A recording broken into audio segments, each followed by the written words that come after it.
네, 고맙습니다. 감사합니다. 마지막 고백이 주께 사랑드립니다. 가슴이 뭉클하네요.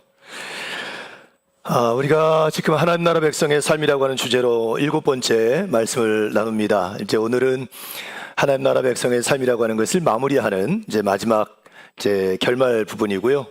그래서 오늘은 전체를 한번 좀 살펴보고 다시 한번 말씀을 통해서 우리 자신을 점검해보는 그런 시간들이 됐으면 좋겠다 싶습니다. 예전에 제가 설교하면서 사람은 그 단어를 이해하는 수준만큼 살아간다는 말씀을 드렸죠.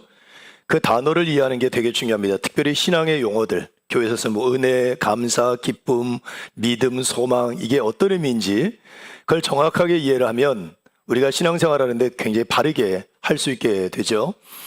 그런 의미에서 우리가 하나님 나라 백성이라고 하는 주제를 가지고 말씀하면서 중요하게 대두됐던 몇 가지가 있습니다. 그것을 좀 한 번 정도는 점검해 볼 필요가 있겠다 생각이 들었어요. 먼저 교회, 하나님의 나라, 하나님 나라 백성, 하나님 나라의 삶은 어떤 것일까?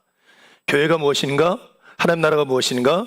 하나님 나라 백성은 어떤 사람들인가에 대한 얘기를 좀 간단하게 좀 정리할 필요가 있겠다 생각이 듭니다. 여러분, 교회는 늘 말씀드리지만 건물이 아닙니다.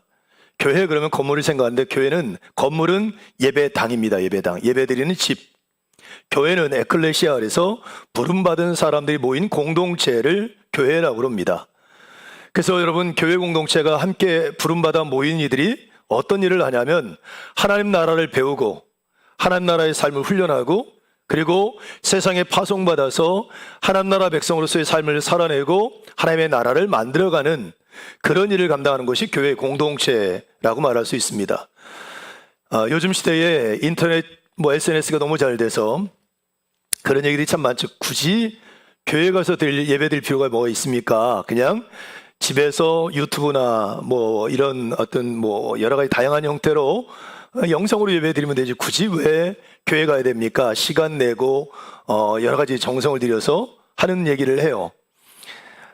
어쩔 수 없는 상황, 부득이한 상황에서는 그렇게 드리는 게 맞겠죠. 예를 들면 휴가를 가거나 아니면 출장을 갔거나 아니면 우리 교회 그런 분들이 많으신데 이제 몸에 질병이 있거나 연로하셔서 교회에 오실 수 없는 상황들이 되신 분들, 그런 분들은 있는 곳에서 영상으로 예배 드릴 수밖에 없겠죠. 근데 우리들도 마찬가지예요. 건강한 우리들도 그냥 편안하게 시간과 공간의 제약 없이 그냥 예배 드릴 수 있으면 얼마나 좋겠습니까? 그런데 왜 하나님은 우리를 공동체로 모이게 하셨을까? 왜 우리가 온라인이 아니라 오프라인으로 모여서 예배를 드려야 될까? 함께 모임을 가져야 될까? 바로 교회에 대한 본질적인 의미에 그 답이 있다는 거예요. 하나님 나라를 배우고 훈련하는 곳이에요. 트레이닝. 그 교회는 우리 성도들 세상에 파송을 해서 하나님 나라의 삶을 살아가고 한 나라를 이루다가 실패하기도 하고 상처받기도 하고 낙심돼서 돌아옵니다. 그러면 다시 서로 위로하고 격려하고 다시 말씀으로 자신을 세우고 훈련해서 다시 세상으로 파송하는 그 과정을 거치는 것이 교회라고 말할 수 있죠. 그래서 여러분, 교회는 공동체로 모여야 됩니다. 온라인으로 예배드리는 건 부득이한 경우가 아니면 함께 모여서 같이 예배드리고 교제하고 훈련하고 섬기고 돌보는 과정들을 통해서 하나님 나라 백성다운 삶을 회복하고 가정으로 일터로 돌아가는 것, 그것이 교회라고 말할 수 있습니다.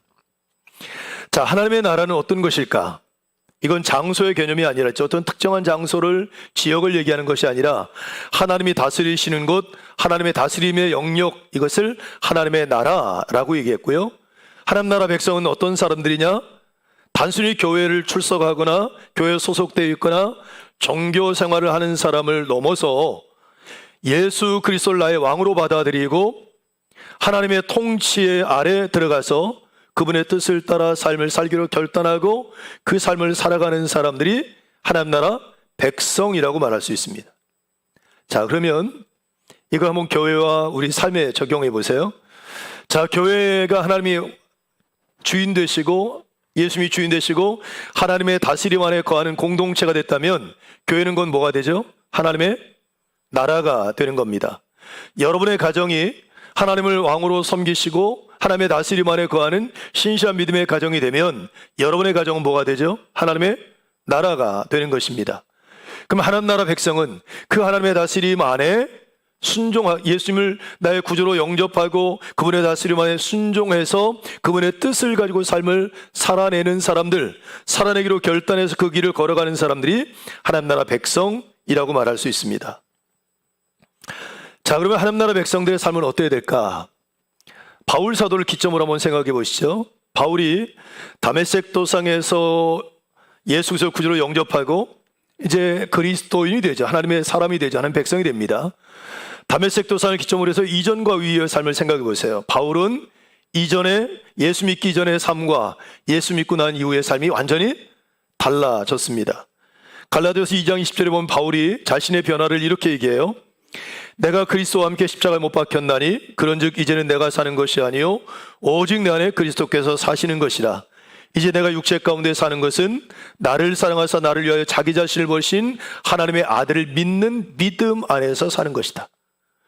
지금까지는 살아온 삶과 전혀 다른, 지금 내가 살아온 모든 삶은 예수님과 함께 십자가에 못 박혀 죽었고요, 새로운 존재로 거듭나고 태어났는데 그 존재는 내 안에 계신 예수 그리스도를 믿는 믿음 안에서 살아가는 존재로 새 삶을 살아가는 사람이 되었다고 고백하고 있는 겁니다.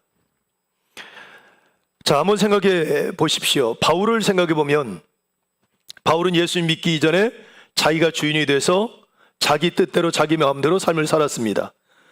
그리고 사도 바울은 평생 그가 명예롭게 여겼던 자신의 가문, 또 자랑스럽게 여겼던 로마 시민권, 그리고 대단한 학문 가말리엘 문화에서 공부했던 것들이 그의 삶에 굉장히 큰 자부심이었는데 예수님 만나고 난 이후에 그걸 배설물처럼 여기고 아무것도 아닌 것처럼 여깁니다. 그리고 하나님의 영광을 위해서, 하나님의 뜻을 이루는 것을 위해서 자신의 생명을 다 드리겠다고 헌신하는 삶을 결단하죠. 이전과 완전히 달라진 삶을 살아갑니다. 이것이 하나님 나라 백성들이 살아갈 삶의 모습, 변화된 모습이라고 말할 수 있죠. 그러면 어떻게 삶을 살아가야 될까? 우리가 쭉 지금까지 묵상해왔던 마태복음 5장부터 7장까지 산상수훈의 이야기가 거듭난 하나님의 사람들, 하나님의 백성들이 살아갈 삶의 모습이라고 제가 말씀드렸죠. 그 말씀을 가지고 살아가면 됩니다. 예수님께서 제자들에게 말씀을 가르칠 때 제자들에게 그 기도를 가르쳐 주시면서 너희는 이렇게 기도해라 하는 말씀을 하죠. 하나님, 예수님께서 어떻게 말씀하십니까? 하늘의 뜻이 이 땅에 이루어진 것 같이 하나님의 뜻이 죄송합니다. 하나님의 뜻이 하늘에서 이루어진 것 같이 땅에서도 이루어지이다 하는 기도를 드리도록 해요. 자, 하나님의 사람들은 자신의 뜻을 이루기 위해서 살아가는 사람들이 아니라 하나님의 뜻을 이 땅에 이루어드리는 삶을 살아가는 존재들이 하나님 나라 백성이라고 말할 수 있습니다. 이제 그 이야기를 가지고 지금까지 쭉 우리가 말씀을 나눠왔고요. 이제 오늘은 그렇게 하나님 나라 백성은 이런 존재야, 하나님 나라 백성들이 이런 삶을 살아야 돼 하는 말씀을 예수님이 가르쳐 주신 이후에 오늘 마지막에 이 얘기를 하세요. 그들에게 굉장히 도전적인 질문을 던지고 계십니다. 그것이 뭐냐면 누가 하나님 나라 백성인가? 어떤 사람들이 하나님 나라 백성들인가? 더 나가서 너는 하나님 나라 백성인가? 하는 질문이에요. 또 하나의 진지한 질문은 누가 하나님 나라에 들어갈 수 있나? 어떤 사람들이 하나님 나라에 들어갈 수 있나? 너는 지금 살아가는 그 삶의 모습을 가지고 하나님 나라에 들어갈 수 있다고 생각하는가? 하는 질문이에요. 이 두 가지 질문을 예수님께서 지금 사람들에게 전하고 있습니다. 지금 예수님의 질문을 받고 있는 사람들은 어떤 사람들이냐면 자신들은 선택받은 백성이요 하나님 나라 백성이라고 하는 정체성을 갖고 있었던 사람들이고 하나님 나라에 들어가는 것이 그들의 간절한 소망인 사람들입니다. 그들을 대상으로 너희들은 하나님 나라 백성이라고 생각해? 너희들 이렇게 지금 살아가는 삶이 결국은 하나님 나라에 들어갈 수 있다고 생각해? 하는 도전적인 질문을 던지고 계시다고 하는 거죠. 자, 오늘 그 말씀을 같이 한번 나눠보면서 우리 자신들을 좀 점검해보는 시간이 되었으면 좋겠습니다. 예수님 앞에 있는 사람들에게 이런 얘기를 하세요. 예수님, 하나님의 나라 백성은 예수님을 주님으로 영접한 사람들이고 하나님을 아버지라고 고백하는 사람들입니다 라고 얘기를 하세요. 그리고 앞에 있는 사람들에게 말합니다. 여러분들은 예수님을 여러분의 주님으로 인정하고 살아갑니까? 여러분들은 하나님을 아버지라 시인하고 친밀한 관계 안에 살아가고 있습니까? 하는 질문을 이 말씀을 통해서 던지고 계신 겁니다. 21절 한번 볼까요? 21절 같이 읽습니다. 나더러 주여 주여 하는 자마다 다 천국에 들어갈 것이 아니요 다만 하늘에 계신 내 아버지의 뜻대로 행하는 자라야 들어가리라. 아멘. 자, 나더러 주여 주여 하는 자라고 얘기를 해요. 어떤 사람들이죠? 예수님을 나의 여기 주라고 하는 말은 그냥 원어를 번역하면 주인, 주권자, 주님 이런 뜻입니다. 예수님을 나의 주인으로 받아들이거나 예수님을 나를 다스리시는 주권자로 받아들이는 사람들, 즉 다른 말로 표현하면 하나님 나라 백성이라고 말할 수 있죠. 더 나가서 여기 22절에 보면 이렇게까지 얘기합니다. 22절 제가 읽어드립니다. 그날에 많은 사람이 나더러 이르되 주여 주여 우리가 주의 이름으로 선지자 노릇하며 주의 이름으로 귀신을 쫓아내며 주의 이름으로 많은 권능을 행하지 아니하였나이까. 주여 주여 우리가 주님의 이름으로 귀신도 쫓아내고 선지자 노릇하고 많은 권능을 행했습니다라고 얘기를 해요. 자, 여기 이것만 보면 하나님 나라 백성으로 인정할 수 있죠. 그리고 예수님의 이름으로 수많은 일들을 했지 않습니까? 뭐 지금 표현을 하면 예수님의 이름으로 목사가 되고 예수님의 이름으로 장로가 되고 권사가 되고 안수집사가 되고 교회의 다양한 사역들을 했다는 거예요. 이 정도면 하나님의 사람으로 인정받을 만한데 23절을 보십시오. 예수님이 그들을 향하여 하신 말씀입니다. 같이 읽습니다. 시작. 그때 내가 그들에게 밝히 말하되 내가 너희를 도무지 알지 못하니 불법을 행하는 자들아 내게서 떠나가라 하리라. 인정합니까? 인정하지 않습니까? 인정하지 않습니다. 너희는 하나님의 나라 백성이 아니라고, 그리고 하나님 나라 백성으로 들어갈 수 없다고 하는 얘기를 분명하게 하시고 계시죠. 그럼 어떤 기준 때문에 그랬을까? 그 힌트가 21절에 나와 있는 겁니다. 21절 제가 다시 읽어드립니다. 나더러 주여 주여 하는 자마다 천국에 들어갈 것이 아니요 다만 하늘에 계신 내 아버지의 뜻대로 뭐하는 사람? 행하는 사람만 들어갈 수 있다는 겁니다. 자, 이 이야기는 굉장히 중요한 얘기입니다. 왜냐하면 그 앞에 모여있는 사람들이 어떤 사람이냐면 자신들은 선택받은 선민들이고 하나님 나라 백성이라고 하는 정체성을 갖고 있었고요, 그리고 하나님 나라에 들어가는 것이 이들의 간절한 소망이었습니다. 근데 그들에게 예수님은 뭐라고 말씀하시냐면 너희들 여기 있는 너희들 다 예수님을 향하여 하나님을 향하여 주님 주님 얘기하고 그리고 예수님의 이름을 가지고 수많은 일들 많이 했지. 그러나 너희들이 정말 하나님 나라 백성으로 합당한가? 합당치 않다는 진단을 내리신 거예요. 왜 그러셨을까요? 여러분, 이들의 삶을 보시면서 예수님은 입으로는 예수님을 주인으로 얘기하지만 실제 자기 자신의 삶을 자기가 주인이 되어 삶을 살아가는 겁니다. 중요한 일을 결정하고 선택할 때 예수님께 묻지 않습니다. 예수님을 뜻을 구하지 않고 그냥 내가 하고 싶은 대로 내 생각과 내 마음에 결정되는 대로 판단하고 살아가는 거죠.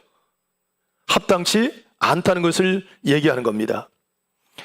사사기를 보면 하나님에게 심판받은 백성들의 이야기가 나오는데 그 사사기의 마지막 절에 보면 이렇게 기록하죠. 이 시대에 왕이 없으므로 이스라엘 백성들이 각자 자기의 소견에 옳은 대로 행하더라. 왕이 없으니까 누구 마음대로 자기 생각에 옳은 대로 행하더라.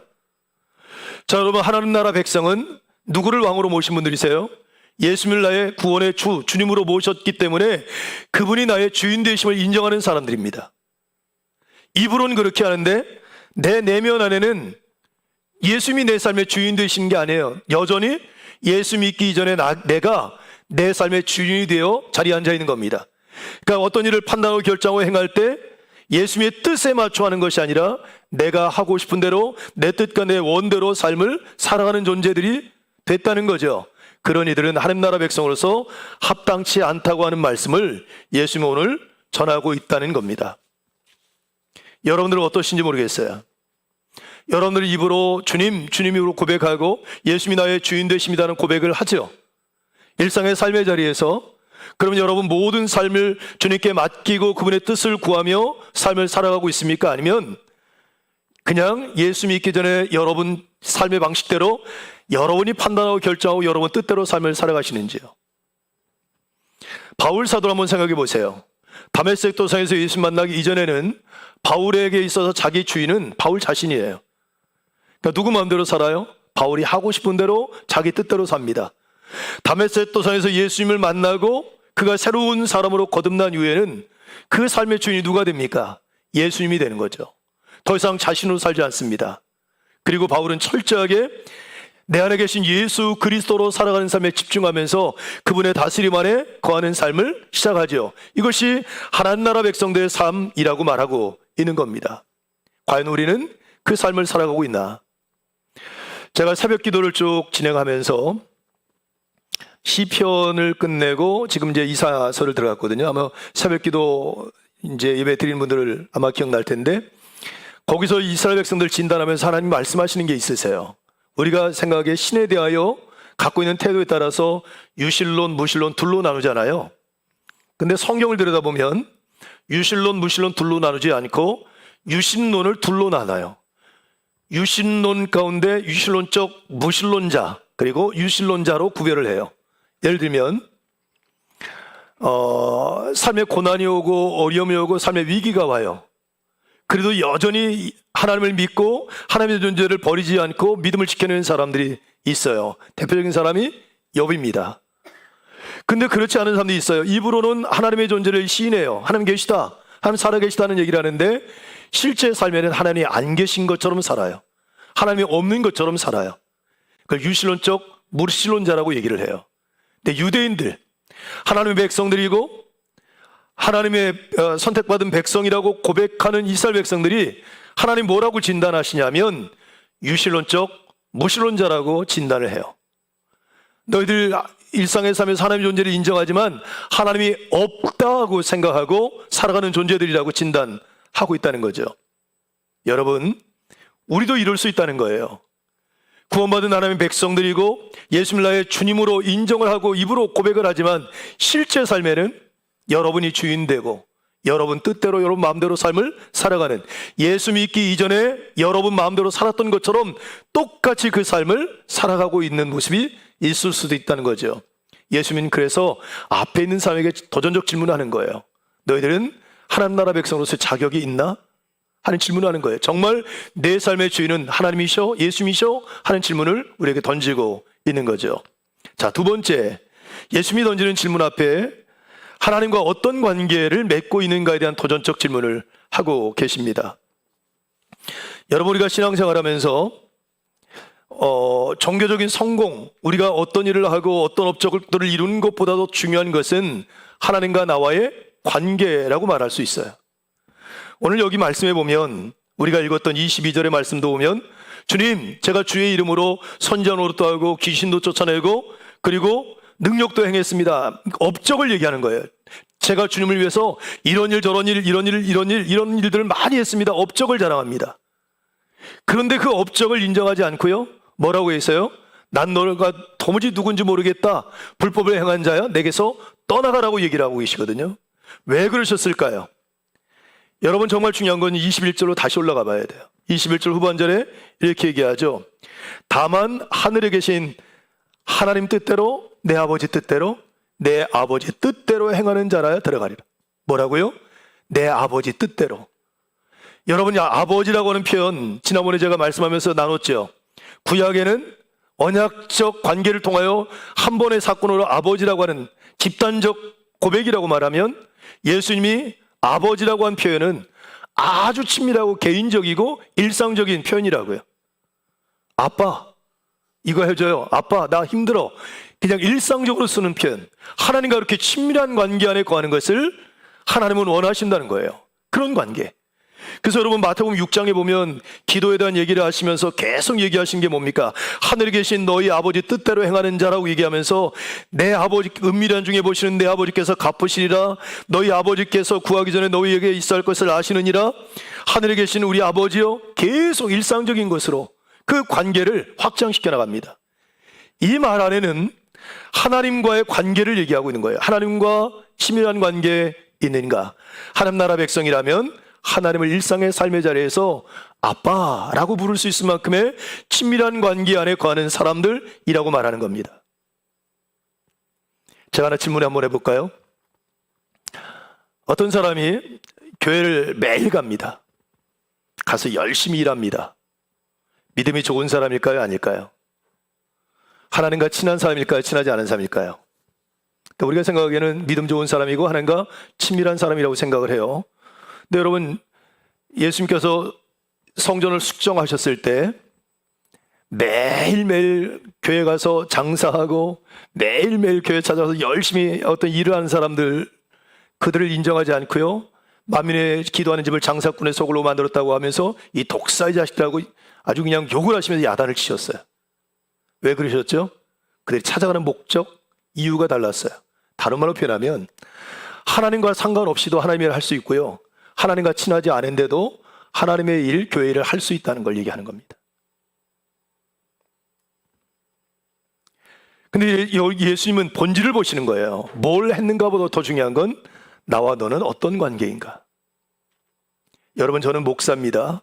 장로님들 계시고 집사님, 권사님, 안수집사님, 성도들 다 계십니다. 여러분, 하나님과 어떤 관계세요? 하나님과 친하지 않고도 목사 일을 할 수 있습니다. 하나님과 친하지 않고도 장로 일을 할 수 있습니다. 그리고 많은 일들을 할 수 있습니다. 근데 예수님은 도전적인 질문을 하는 거예요. 너가 정말 하나님 나라 백성이라면 너는 나와 어떤 관계야? 하고 질문하시는 거예요. 하나님의 관심은 어디에 있냐면 하나님과 친밀한 관계입니다. 저는 여러분들이 그 관계를 회복할 수 있기를 주님의 이름으로 축복합니다. 그래서 우리가 하나님 앞에 뭘 했습니다는 업적을 자랑하는 것보다 하나님과의 정말 친밀한 관계, 그래서 그분이 너무 좋아서, 그분을 너무 사랑해서 내가 기쁨으로 순종하고 주님의 일을 감당하는 그런 믿음의 사람들로 변화되어 줄 수 있기를 주님의 이름으로 축복합니다. 이제 마지막 하나의 질문이 있습니다. 그것이 어떤 질문인가? 너는 지금 이렇게 살아가는 삶의 과정을 통해서 하나님 나라에 들어갈 수 있는가? 하는 질문이에요. 여러분은 어떠세요? 여러분, 제가 그 대림절 설교를 하면서 이미와 아직이라고 하는 제목을 가지고 설교한 적이 있습니다. 기억나십니까? 2000년 전에 이미 초림, 예수님을 통하여 하나님 나라가 이 땅에 왔고요, 다시 재림 주님이 오실 때 하나님 나라가 완성이 되는데 아직 오지 않으셨죠. 그래서 마라나타, 대림절은 그 언제 오실지 모르는 그 주님을 맞이하기 위한 영적인 점검과 준비라는 절기라고 하는 말씀을 드린 것 기억나십니까? 그러니까 우리는 이미와 아직이라고 하는 그 중간 시간을 살고 있어요. 저와 여러분이 그때가 언제일지 모르지만 분명히 오시는 거죠. 하나님 나라가 완성이 옵니다. 그 나라에 들어가기 위해서 지금 그러면 그 중간 시간을 살고 있는 우리는 어떤 삶을 살아야 되는가? 여기 말씀해 보면 하나님 아버지의 뜻에 합당한 삶을 살아가야 된다고 얘기를 하고 있는 거예요. 여기서 이 뜻이라는 말이 그냥 내 아버지의 뜻대로라고 하는 말로 번역하니까 좀 느낌이 들어오는데, 이 뜻이라는 말을 우리말로 번역하면 원하는 것, 바램, 뜻, 의지, 이런 게 있어요. 그러니까 이걸 이렇게 붙이면 더 좋을 것 같아요. 아버지가 원하는 것, 아버지의 바램대로, 아버지가 원하는 대로 살아가는 삶이 하나님 나라 백성이다. 여러분, 우리 그리스도인들을 위해서 질문이 달라져야 돼요. 여러분, 우리가 하나님의 일을 할 때도 우리 교회에 어떤 일들이 있어요. 내가 교회를 위해서 어떤 일을 하지? 내가 무슨 일을 좀 할까? 라고 하는 질문을 하시면 안 돼요. 질문이 바뀌셔야 돼요. 하나님 나라 백성은 어떻게 질문이 바뀌게 되냐면, 하나님이 내게 어떤 일을 하길 원하시지? 하나님이 내가 무슨 일을 하길 원하시지? 어떻게 섬기길 원하시지? 그렇게 질문하셔야 돼요. 내가 뭘 할까가 아니라 하나님이 나에게 뭘 원하실까? 하나님이 내가 어떻게 하는 걸 원하실까? 내가 어떻게 봉사하는 걸 기대하실까? 하는 것으로 질문이 바뀌어가야 돼요. 주도권이 누구에게? 하나님께. 그분의 뜻에 맞춰서 그분의 바램대로, 그분이 원하시는 대로 순종하며 살아가는 것이 하나님 나라 백성의 삶이라고 말할 수 있다는 겁니다. 여러분, 그렇게 살아가시나요? 시간을 사용할 때도 하나님 오늘 이 시간을 어떻게 사용할까요? 물질을 사용할 때도 하나님 나에게 이 물질을 주셨는데 이 물질을 어떻게 사용하는 것이 합당할까요? 질문을 하는 겁니다. 저희 교회에 저한테 연락도 하고 카톡도 하는 우리 권사님들, 집사님들 많으시거든요. 근데 어느 분이 그 얘기 하세요. 본인이 팔순이신데 자녀들이 이렇게 이제 주신 거예요. 그래서 하나님께 기도했답니다. 하나님, 이걸 하나님 어떻게 사용할까요? 하나님 뜻대로 사용을 원합니다. 그랬더니 하나님이 감동을 주셔서 그 감동 주신 대로 이렇게 그 물질을 쓰신 거예요. 자신을 위해서 쓰지 않고. 그걸 저한테 이렇게 말씀하셔서 제가 뭐라 그랬겠습니까? 참 잘하셨습니다 하고 격려를 해드렸어요. 여러분 어떠세요? 하나님 나라 백성이라면 하나님께서 이걸 어떻게 사용하시고 어떻게 쓰길 원하실까를 묻고 하나님이 내게 주신 대로 순종하는 것이 하나님 나라 백성의 삶이라고 말하는 거죠. 이걸 언제까지요? 주님이 오실 때까지 그 삶을 살아가는 것이라고 말할 수 있습니다. 여러분 11절에 보면 주님의 뜻대로 행하는 자라야 할 때 이 행한다는 말이 되게 중요한데 현재 분사형이거든요. 그러니까 이건 어떤 한 번 툭 이루어진 사건이 아니고 하나님의 뜻을 행하는 것이 그 사람의 지속적인 삶의 방향과 목적이 되는 거예요. 그러니까 난 이렇게 살기로 결단했어. 난 계속 이렇게 할 거야 하는 결단이에요. 이게 행하는 거예요. 하나님의 뜻대로 하나님이 원하는 대로 하나님 바라시는 대로 난 앞으로 살아갈 거야 결단하고 삶의 방식과 방향을 거기에 맞춰서 그 삶을 살아가는 것, 이게 행하는 겁니다. 한두 번 하는 걸 얘기하는 게 아니고요. 근데 여러분 우리가 실패할 때가 되게 많잖아요. 그렇게 살아가는 과정 속에 그럼에도 불구하고 다시 방향을 하나님께로 맞추고 하나님의 뜻에 맞춰 삶을 재결단하는 그 삶을 살아가는 것이 바로 우리 그리스도인들의 삶이라고 말할 수 있다 하는 거죠. 자, 이제 말씀을 또 하나 더 보겠습니다. 오늘은 마무리하는 것이라 좀 말씀이 왔다 갔다 하는데 여러분 23절을 보면 예수님이 이렇게 말씀하셨어요. 그때 내가 그들에게 밝히 말하되 내가 너희를 도무지 알지 못한다 그랬거든요. 도무지 알지 못한다. 근데 이 말이 되게 원어를 보면 되게 충격적인 말로 번역이 가능합니다. 이렇게 번역이 가능합니다. 나는 너희를 결코 알지 못했다. 난 너희를 알지 못한다라고 한 말과 전혀 달라요. 나는 너희를 결코 알지 못했다. 그러니까 지금까지 너희가 누군지를 한 번이라도 안 적이 있다는 거예요, 없다는 거예요? 없다는 걸 얘기하는 거예요. 근데 이 사람들은 누구예요? 매일 주야 주야 주야 하고 얘기하고 주님의 일을 하는 사람들이었단 말이에요. 그런데 예수님이 뭐라 하냐면 나는 너희들 한 번도 누군지 내가 몰라. 만난 적도 없고 안 적도 없어라고 얘기를 하고 있는 거예요. 이게 얼마나 충격적인 얘기입니까, 실은. 그 얘기는 다른 말로 표현하면 행한다는 건 뭐예요? 일상의 삶에서 끊임없이 주님 어떻게 살길 원하십니까? 어떻게 행하길 원하십니까? 하나님의 뜻을 구하고 그렇게 살아가려고 하는 노력들이 하나님 나라 백성의 삶인데 이 사람은 예수 믿는다고 고백하고는 한 번도 그런 고민을 한 적이 없는 거예요. 그냥 여전히 예수 믿기 전에 삶의 방식대로 사는 거예요. 누구 마음대로? 그냥 내가 하고 싶은 대로 상황과 여건에 따라서 판단하고 결정하며 사는 거예요. 아버지께 물어보고 하나님이 원하시는 대로 바라는 대로 고민하고 결정하고 선택한 적이 한 번도 없다는 걸 얘기하는 거예요. 여러분들 어떠세요? 이렇게 살아가는 삶이 결코 쉽지 않습니다. 제가 지난번에 얘기했잖아요. 설교 끝내고 내려왔더니 어느 분이 저한테 와서 목사님 하나님 나라 백성으로 살아가는 게 너무 힘든 것 같아요. 제가 그랬어요. 저도 힘들어요. 우리 다 힘들어요. 자, 바울 사도가 어떻게 살았을까? 바울 사도는요, 날마다 자기 자신을 십자가에 못 박았어요. 그리고 내 안에 계신 그리스도로 살았어요. 왜 그렇게 해요? 아버지의 뜻대로 살기 위해서, 아버지가 원하는 대로 살기 위해서 누구를? 자신을 십자가에 못 박았어요. 그 삶이 여러분 쉬웠겠습니까? 바울이 얘기하잖아요. 오라 나는 곤관자로다. 이 사망의 늪에서 누가 나를 건져내라. 그 고통과 고난이 그에게 있었어요. 그래도 그는 그렇게 살아가는 삶이 아버지의 뜻대로 살아가는 삶이었기 때문에 그 길을 끊임없이 간 거죠. 그리고 바울은 그의 영적인 아들이고 후계자였던 디모데에게 디모데전서 6장 12절에 이렇게 얘기해요. 믿음의 선한 싸움을 싸워라. 그리고 영생을 취하라. 싸움을 시작하라는 거예요. 어떤 싸움입니까? 나로 살아가는 삶이 아니라 내 안에 계신 예수로 살아가는 삶, 그분의 뜻에 합당한 삶을 살아가는 삶을 위해서 끊임없이 자기 자신과 영적 싸움을 시작해라고 얘기한 거예요. 사랑하는 성도 여러분, 저와 여러분은 한나라 백성입니다. 믿으시죠? 그리고 한나라 백성이 어떻게 살아가야 되는지 마태복음 5장부터 7장까지 우리는 배웠고 알았습니다. 쉽지 않아요. 그래도 우리가 이렇게 말씀을 지키며 살아가다 실패할 수도 있고 실수할 수도 있고 못 살 수도 있어요. 그러나 포기하지 말고 이렇게 살아가려고 하는 노력들을 바울 사도처럼 끊임없이 행하셔야 돼요. 그럴 때 이미와 아직이 아니라 이제 완성된 하나님의 나라가 임했을 때, 야, 난 너가 그때 얼마나 눈물을 흘리고 땀을 흘리며 애썼는지, 내가 하나님의 뜻대로 살기 위해서 얼마나 내가 몸부림쳤는지 내가 너 알고 있다 하고 그 나라에 들어갈 수 있는 기쁨을 맞이하는 은혜가 우리 모두에게 있기를 주님의 이름으로 축복합니다.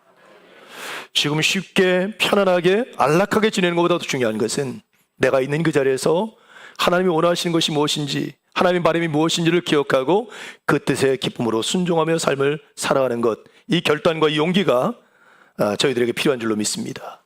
우리 모든 교우들이 하나님 나라 백성다움을 회복하고 하나님께 인정받는 믿음의 삶이 다 될 수 있기를